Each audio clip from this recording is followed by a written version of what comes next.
Ny nazo ny loka voalohany zany tamin'ity fisarihana tombola malagasy ny antsika ity izay voyage na fitsangatsanganana ho an'olon-droa makany Sainte Marie etoana ny rehetrarehetra dia chaîne Kuan Yu.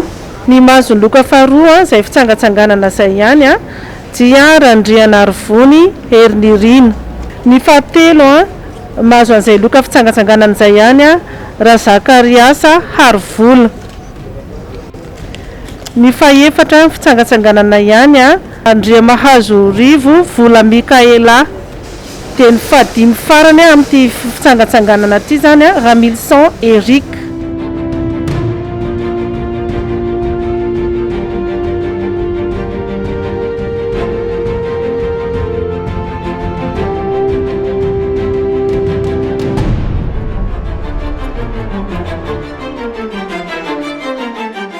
Loka faharoa zany dia ny bon d'achat 200 000 ariary izay avy amin'ny magasin Score.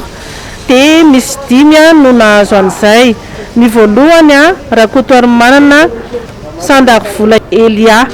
Ny faharoa izay mahazo an'izay bon d'achat izay ihany Raony Zafinarivo Voasary Ravo. Ny fahatelo bon d'achat 200 000 ariary ihany Ravelson Elodie Larissa. Fahaefatra bon d'achat ihany Andriambololo Maefa Valérie. Fadiny bon d'achat ihany Ramanantso Norso Bawelzoly.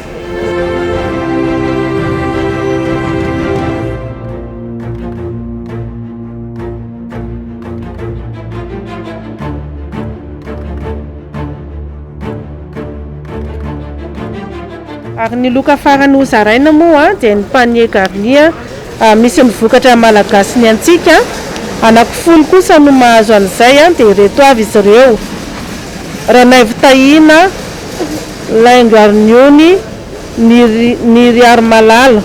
Izay zany ny voalohany nahazo. Dia ny faharoa nahazo an'izay panier garni malagasy ny antsika izay Harmisa Voahary. Panier malagasy ny antsika ihany Samuelina Michel. Malagasy ny antsika ihany Andriamialso Rakoto Malalalalao. Panier malagasy ny antsika ihany Rabevohitra Andrertina.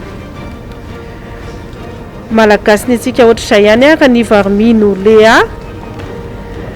Malagasy ny antsika ihany Rakoto Arso RCN. Ranjalahary Razana Manana Vololon'ny Aina. Ary mamarana an'izay panier malagasy ny antsika izay Rakotonaivo Rila.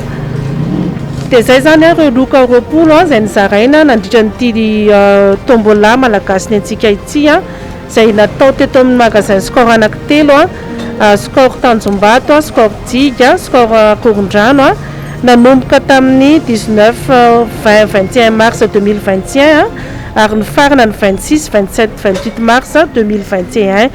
Ny fangalana ny loka eto amin'ny Score ihany moa dia ny zoma ho avy izao zoma 2 avril amin'ny 4 ora arivo.